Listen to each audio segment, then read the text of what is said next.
King Solomon, the man celebrated as the wisest to ever live, a ruler blessed with unimaginable wealth, peace, and divine favor. His name became a symbol of brilliance, prosperity, and wisdom. But behind the glory lies a story almost never told, and a darker side that cost him everything. From forbidden alliances and dangerous obsessions to a heart that slowly drifted away from the very God who made him great. Solomon's life is more than a success story, it is a warning. So, how did the wisest man in history fall so far? What turned a king of peace into the architect of his own downfall?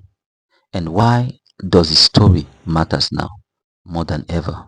Welcome to the deep dive into the rise and the tragic fall of King Solomon. Welcome to a realm beyond the ordinary. On this channel, we journey into the hidden secrets of the realms, both heaven and earth, unveiling ancient truth, spiritual mysteries, and the unseen forces that are shaping our world. Here, we explore the mysteries of angels, divine encounter, supernatural dimension, and the spiritual laws that govern life. What you're about to hear may change how you see wisdom forever.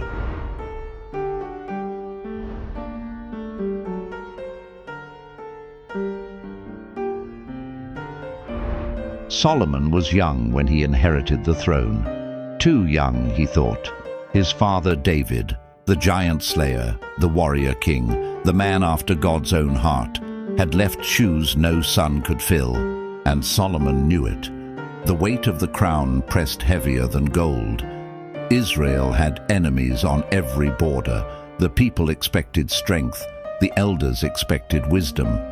And Solomon? He felt like a child standing in his father's armor, drowning in expectations he couldn't meet. So he went to Gibeon, not with armies or advisors, but with 1,000 burnt offerings, smoke rising like prayers into a sky that seemed too vast to hear him. He came trembling, humble, painfully aware of how small he was beneath the weight of a crown meant for someone stronger. That night, God appeared to him in a dream. "Ask for whatever you want me to give you." Imagine that moment, the creator of the universe standing before a young king, offering him a blank check, anything. Power to crush his enemies, wealth beyond measure, a long life stretching into legend, fame that would outlive empires. But Solomon didn't ask for any of that. He said, "I am only a little child and do not know how to carry out my duties. So give your servant a discerning heart to govern your people and to distinguish between right and wrong. For who is able to govern this great people of yours?" 1 Kings chapter 3, verse 5 to 9. The heavens must have rejoiced, because in that moment Solomon understood something most men never do. That true strength isn't found in what you possess, but in knowing you need someone greater than yourself. And God answered, not just with wisdom, but with everything Solomon didn't ask for. Riches no king had ever known, honor that would make nations tremble, a name that would echo through millennia. But here's the truth we miss. The greatest wisdom isn't in knowing everything. It's in knowing you need God. Solomon understood that once. In the dark at Gibeon, humbled and honest, he got it right. But the gift that made him great would later become the very thing that exposed him, because wisdom without continued surrender becomes the pride that destroys. It didn't take long for that wisdom to be tested. 2 women stood before the throne, both claiming the same child, both insisting they were the mother. No witnesses, no evidence, no proof. Just 2 voices, each as desperate as the other, and a baby too young to speak for himself. The court fell silent.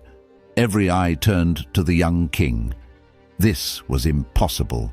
How do you judge a case where truth has no fingerprints, where emotion runs just as high on both sides, where justice seems to have no foothold? The elders waited. The advisors watched. The people held their breath. Solomon sat still for a moment.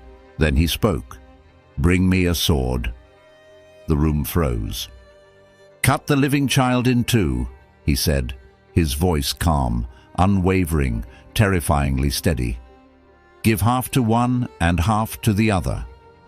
One woman nodded, her face hard, her grief twisted into bitterness. "Neither of us will have him then. Let him be divided." But the other woman screamed, her voice raw, breaking, desperate. "No, please, my lord, give her the baby. Just don't kill him. Let him live." Solomon lifted his hand. "Give the living baby to the woman who pleaded for his life. She is his mother." The courtroom erupted, not in confusion, in awe, because they had just witnessed something beyond cleverness. This wasn't legal strategy or psychological manipulation. This was divine discernment flowing through a man who had surrendered himself completely to God. 1 Kings chapter 3 verse 28 says, "All Israel held the king in awe because they saw that the wisdom of God was in him to administer justice." The wisdom of God, not Solomon's intellect, not his training or his cunning. God himself, speaking through a yielded heart, revealing truth where human reason had no path. But every test reveals both the strength of a man and the seed of his weakness. And Solomon's weakness wouldn't come from an enemy outside the palace walls. It would come from within. Solomon had one dream greater than his own throne: to build a house for God. His father David had wanted to do it, planned it, gathered the materials, spent years collecting cedar and gold and precious stones. But God told him no. A warrior's hands, stained with the blood of battle, could not raise the temple. That honor would belong to his son, the son of peace. So Solomon built it. 7 years of labor, the finest cedar from Lebanon, hauled across mountains, gold overlaying every surface until the walls blazed like captured sunlight, carved cherubim stretching their wings across the Holy of Holies, their faces turned toward the mercy seat. Stones cut so precisely in the quarries that they fit together in absolute silence. No hammer, no chisel disturbing the sacred work as the temple rose. And when it was finished, the priests carried the Ark of the Covenant into the innermost chamber, the same Ark that had led Israel through the wilderness, the same presence that had shaken mountains at Sinai and parted seas before Moses, the mercy seat where God had promised to meet his people. Solomon stood before the gathered nation and prayed, his voice steady, his heart open, his hands lifted toward heaven. "Lord, the God of Israel, there is no God like you in heaven above or on earth below. You who keep your covenant of love with your servants, who continue wholeheartedly in your way." 1 Kings chapter 8 verse 23. And then it happened. The glory of God descended, not gently, not quietly, not as a whisper or a breeze. It came like a cloud, thick and overwhelming, filling every corner of the temple with a weight so holy that the priests could not stand. They collapsed under it, trembling, undone, weeping, because heaven had touched earth, and no man could remain upright in the presence of perfect holiness. This was Israel's highest moment, the pinnacle of their faith. The generation that saw God move from tabernacle to temple, from wandering to dwelling, from promise to fulfillment. The people wept, the priests worshipped, and Solomon must have felt in that moment that nothing could ever go wrong again. But here's what we forget. Even glory can fade when gratitude disappears. The man who built a house for God would one day build altars for his enemies.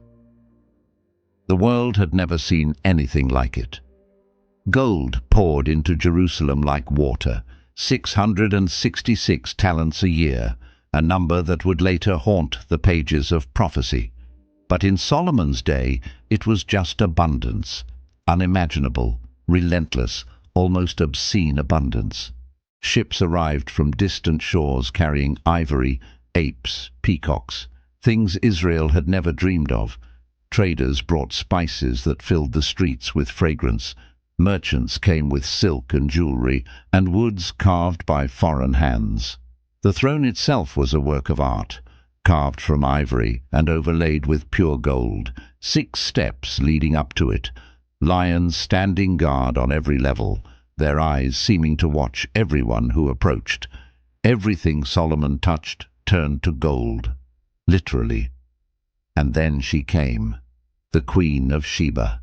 She had heard the rumors carried by traders across deserts and seas. A king whose wisdom surpassed legend. A kingdom where justice flowed like a river and peace settled like morning dew. Where even the servants moved with dignity and the poorest citizen lived without fear. So she traveled with camels loaded with spices, gold, and precious stones, simply to see if the stories were true. They were. 1 Kings chapter 10, verse 6 to 7. The report I heard in my own country about your achievements and your wisdom is true, but I did not believe these things until I came and saw with my own eyes. Indeed, not even half was told me. In wisdom and wealth you have far exceeded the report I heard. She stood in his courts and watched. The order, the beauty, the reverence woven into the fabric of daily life. She saw servants moving with purpose, heard wisdom falling from his lips like rain, felt the presence of something sacred in every stone and song. She listened to his answers and realized her questions were too small.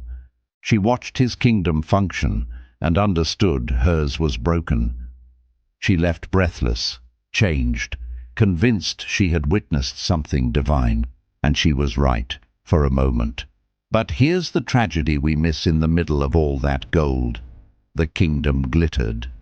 But the king's heart had already begun to dull. Because abundance without obedience doesn't stay a blessing for long. It becomes a weight, a distraction, and eventually a prison disguised as a palace. Solomon was a politician as much as he was a king, and in his world, peace required more than wisdom. It required alliances, treaties signed in blood and ink, marriages that sealed borders and silenced enemies before they could rise. So he married the daughter of Pharaoh, a political masterstroke. Egypt, the ancient enemy, now bound by family ties. Then came a woman from Moab, another from Sidon, one from Ammon, one after another, each union a strategic move, each wedding a diplomatic victory, each alliance another guarantee of peace. It made sense. It worked. The borders stayed quiet. The wars never came. And surely, Solomon thought, a man with the wisdom of God could manage it. He wasn't some weak-willed fool who would let women turn his heart. He was Solomon, the wisest man alive. But God had already spoken about this. Deuteronomy chapter 17, verse 17. The king must not take many wives, or his heart will be led astray. Not might be led astray, not could be, under certain conditions.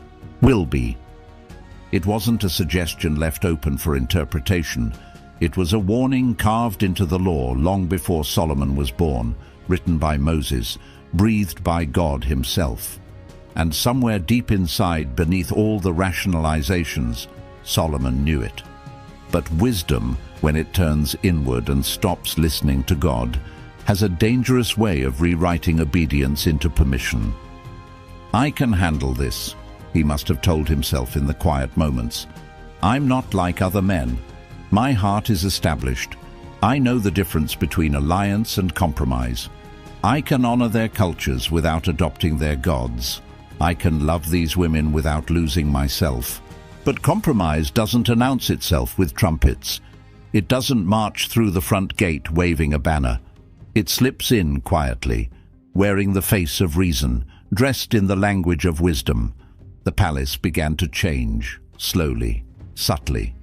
Incense from foreign altars drifted through the courtyards, just small offerings, nothing major, gestures of respect for his wife's traditions. Statues that should never have been allowed past the gates were given places of honor, tucked into corners at first. Small ones, explained away as diplomatic courtesy. Every treaty demanded silence about something sacred. Every marriage required tolerance of something God had forbidden. And Solomon, the man who once prayed for discernment, began to confuse tolerance with understanding, compromise with compassion. The drift had begun, not with a fall, not with open rebellion, just with one compromise, and then another, until the space between his heart and God's voice grew wider than he realized. And then came the altars. 1 Kings chapter 11, verse 4-8. As Solomon grew old, his wives turned his heart after other gods, and his heart was not fully devoted to the Lord his God, as the heart of David his father had been. Not fully devoted, not completely gone, not worshipping demons in the dark, just divided. He didn't abandon God. He didn't tear down the temple or stop the sacrifices. He simply made room for others, created space for gods who had no right to breathe Jerusalem's air. Ashtoreth, the goddess of the Sidonians, worship steeped in sensuality, temple prostitution, rituals that degraded everything God called sacred about intimacy and covenant. Chemosh, the god of Moab, an idol of power and national pride, demanding loyalty that belonged to Yahweh alone. And Molech, the abomination of the Ammonites, a bronze statue with outstretched arms, heated from below until those arms glowed red-hot. Parents would lay their infants there as offerings, drums pounding to drown out the screams, priests chanting while children burned. Solomon built high places for them, not in secret, not hidden in caves or behind closed doors. On the hills east of Jerusalem, in full view of the temple he had built for God. Stone altars rising into the sky like monuments to betrayal. The same hands that once lifted the Ark of the Covenant, trembling, reverent, holy, now raised stones for demons. Let that settle for a moment. The man who once made heaven descend into the temple was now giving hell a seat at the table. The people watched. And what the king allowed, the nation embraced. What he tolerated, they normalized. The altars on the hills became gathering places. The songs once sung to Yahweh alone were now mingled with chants to gods whose worship demanded shame and blood. Mothers who once taught their children about the Exodus now whispered prayers to Ashtoreth. Fathers who once feared the Lord now burned incense to Chemosh for success in business. And through it all, the temple still stood. Its gold still gleamed in the sun. The priests still offered sacrifices. The rituals continued. But God, who had once filled that house with glory so thick men could not stand, was now silent. The voice that spoke at Gibeon, quiet. The presence that descended at the dedication, withdrawn. Solomon wore the crown. But heaven had left the building. God had appeared to Solomon twice. Twice. That alone should tell you something. In all of Scripture, there are only a handful of people God spoke to more than once in visible, undeniable form. Moses at the burning bush and on Sinai, Abraham under the oaks and on the mountain, and Solomon once at Gibeon and once after the temple was complete. The first time at Gibeon, God came with grace, with blessing, with a gift that would define a generation and echo through history. But the second time was different. 1 Kings chapter 9, verse 6-7. God's voice, no longer warm with affection, no longer inviting and generous. But if you or your descendants turn away from me, and do not observe the commands and decrees I have given you, and go off to serve other gods and worship them, then I will cut off Israel from the land I have given them, and will reject this temple I have consecrated for my name. Israel will then become a byword and an object of ridicule among all peoples. It wasn't a threat meant to manipulate, it was a forecast, a merciful warning wrapped in the language of grief, like a father watching his son walk toward a cliff, calling out one more time before the edge. God was giving him a chance. One final opportunity to turn back, to remember who he was, to choose obedience before the consequences became irreversible. But Solomon didn't turn. He heard the words. He must have felt the weight of them pressing on his chest.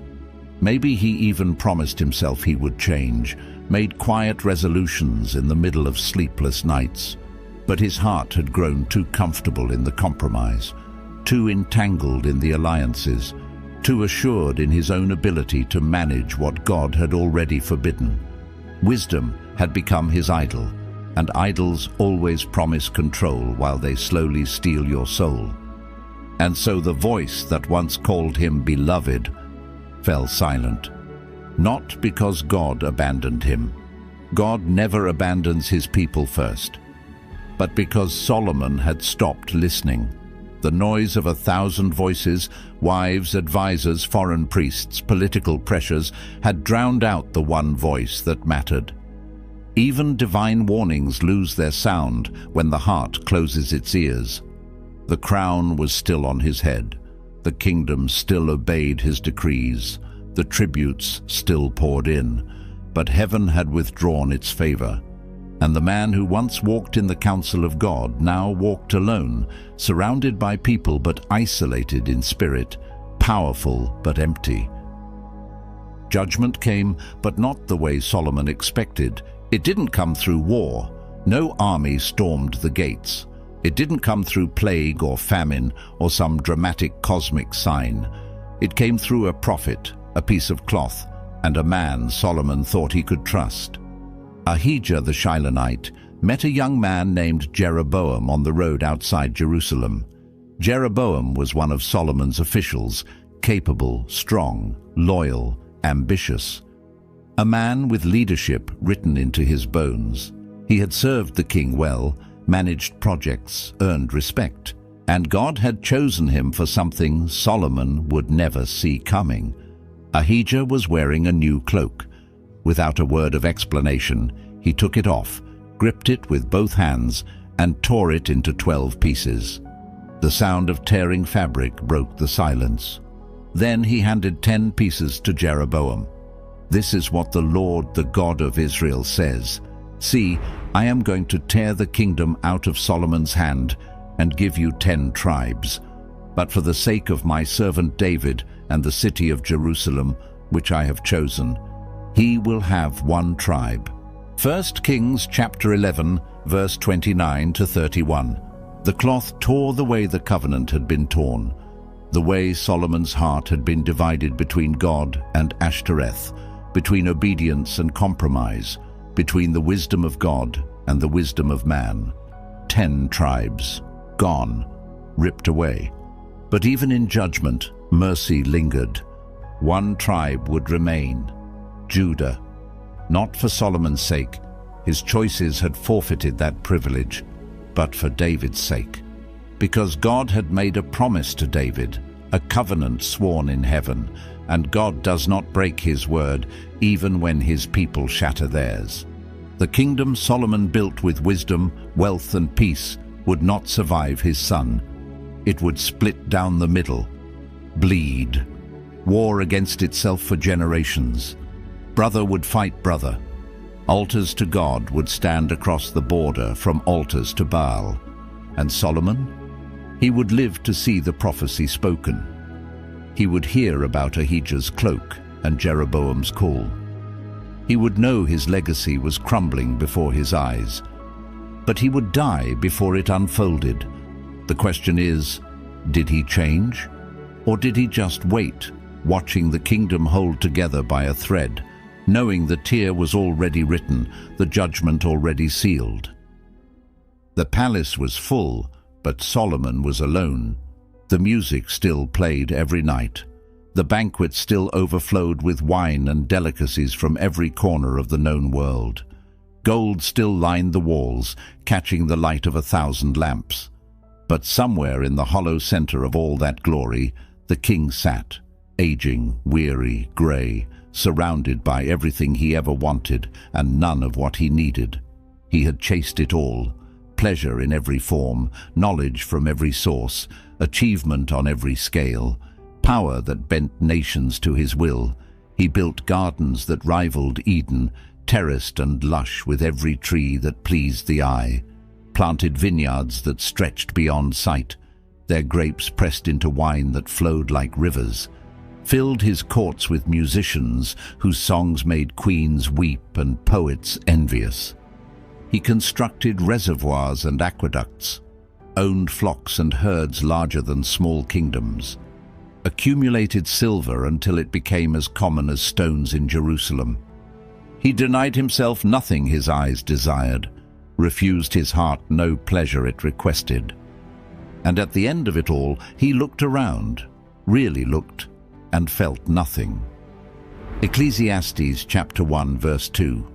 Meaningless, meaningless, everything is meaningless. Vanity of vanities, the Hebrew says. Vapor, smoke, a breath that disappears the moment you try to hold it. Not the cry of an atheist, not the despair of someone who never knew God. This was the confession of a king who had everything and discovered it was nothing without the one who gave it. He dissected life with the precision of a philosopher, analyzed every pursuit, every ambition, every fleeting joy with the mind God had given him. He wrote about rivers that run to the sea but never fill it, about generations that come and go and leave no lasting mark, about the wind that blows south and turns north and circles back again, endless and exhausted, going nowhere. He wrote about trust, but had forgotten how to live it. He wrote about fearing God, but had spent decades tolerating his enemies, building their altars, silencing his conscience with diplomatic necessity. And now, in the twilight of his reign, Solomon wasn't a king anymore. He was a preacher, not the kind who stood in the temple with authority and confidence, but the kind who sat in the ruins of his own choices, writing warnings for others, hoping someone would listen to what he learned too late. The shift was complete, from ruler to mourner, from the wisest man alive to the loneliest soul in the palace. So Solomon wrote, this time a confession, raw, honest, stripped of all pretense, Ecclesiastes. It reads like a man walking back through his own life, opening every door, examining every choice, every moment he thought would satisfy, and finding them all empty, like someone holding up their life's work to the light and watching it dissolve into smoke. I denied myself nothing my eyes desired. I refused my heart no pleasure. My heart took delight in all my labor, and this was the reward for all my toil. Yet when I surveyed all that my hands had done and what I had toiled to achieve, everything was meaningless, a chasing after the wind. Nothing was gained under the sun. Ecclesiastes chapter 2, verse 10 to 11. Read that again, slowly. This is the man who had it all, who built a kingdom that made the Queen of Sheba lose her breath and her composure, who possessed wisdom that drew nations to his feet like students to a master, who lived in luxury most people couldn't even imagine. His conclusion: I chased the wind. I spent my life grasping at air, pursuing shadows, building monuments to my own glory that couldn't fill the void inside my chest. Solomon finally understood what it took him decades to see. When life becomes about what you build instead of whom you serve, even success becomes slavery. The pleasure fades the moment you experience it. The applause dies before you leave the stage. The projects crumble. the achievements get forgotten, and you're left standing in a palace full of treasures that can't touch the ache in your soul. Ecclesiastes reads like despair, but listen closer. This is awakening. Solomon, at the end of his years, stripping away every distraction, every accomplishment, every compromise, and finally saying what he should have said all along. What he knew at Gibeon but forgot in the palace. Ecclesiastes chapter 12, verse 13. And then at the very end, Solomon wrote, "Fear God and keep his commandments, for this is the duty of all mankind." Fear God. Keep his commandments. The king who once prayed for wisdom ends by pleading for something simpler: obedience. The man who knew everything finishes by saying the only thing that matters is surrender. Wisdom without obedience is just well-decorated emptiness. Knowledge without surrender is slavery dressed in royal robes. But his story wasn't over. Even in failure, even in the ruins of a divided heart, God was still writing something beyond Solomon's mistakes. Solomon's final days were quiet. No grand ceremony marked his passing, no dramatic exit with nations watching. Just an old king sitting in the shadow of all he had built, eyes clouded not by age alone, but by the weight of seeing too much and understanding it too late. He had seen everything a human being could see, the cloud of glory filling the temple until priests fell to their knees, unable to breathe in the presence of holiness. The Queen of Sheba bowing in wonder, her voice breaking as she confessed that not even half had been told. The altars on the hills where his wives burned incense to gods who demanded shame and blood. The faces of advisors who stopped challenging him. The silence of prophets who once spoke freely. He had walked with God and walked away from him. He had known the heights of divine favor and the crushing weight of divine silence. He had tasted every pleasure and found them all bitter in the end. And now, at the end, stripped of illusions, he understood. Ecclesiastes chapter 7, verse 29.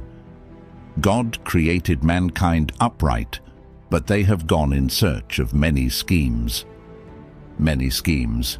Diplomatic marriages that seemed so reasonable, strategic compromises that promised peace, temples for foreign gods disguised as gestures of cultural respect.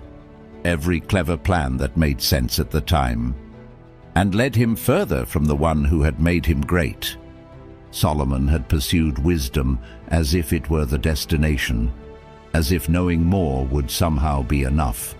But wisdom was never meant to replace God. It was never meant to become an idol in itself. It was meant to lead him back, to keep him humble, to remind him every day that he needed someone greater than himself. And in his final breath of literary legacy, that's exactly what it did. His words became scripture, canonized, preserved, read by millions across millennia. His life wasn't perfect, his reign wasn't flawless, but his repentance was real. In the end, he stopped defending himself and started telling the truth. Solomon's kingdom split after his death. 10 tribes to the north under Jeroboam, 1 to the south, Judah barely holding on, surrounded by enemies, a shadow of what the United Kingdom had been. But that single tribe wasn't an accident. It wasn't a consolation prize or the scraps left over after judgment fell. It was mercy. God had made a covenant with David, a promise spoken under stars, sealed in heaven, that one of his descendants would sit on the throne forever, that his line would never end, that through his family God would accomplish something no human king could achieve. And even though Solomon failed, even though the kingdom shattered like pottery on stone, even though the temple he built would one day burn to ash and the glory would depart, God's promise didn't break. Because it was never really about Solomon. It was about the king who would come through his line centuries later, the one who wouldn't compromise, wouldn't drift, wouldn't build altars to false gods, or let his heart be divided between heaven and earth. Where Solomon failed, Christ fulfilled. Solomon built a temple of gold and cedar that decayed and fell. Jesus built a temple of human hearts that will never fade, never crumble, never be destroyed. Solomon received wisdom from God as a gift. Jesus is the wisdom of God, incarnate, perfect, unshakable, the Word made flesh. Solomon's glory blazed bright and faded in his lifetime, dimmed by compromise and idolatry.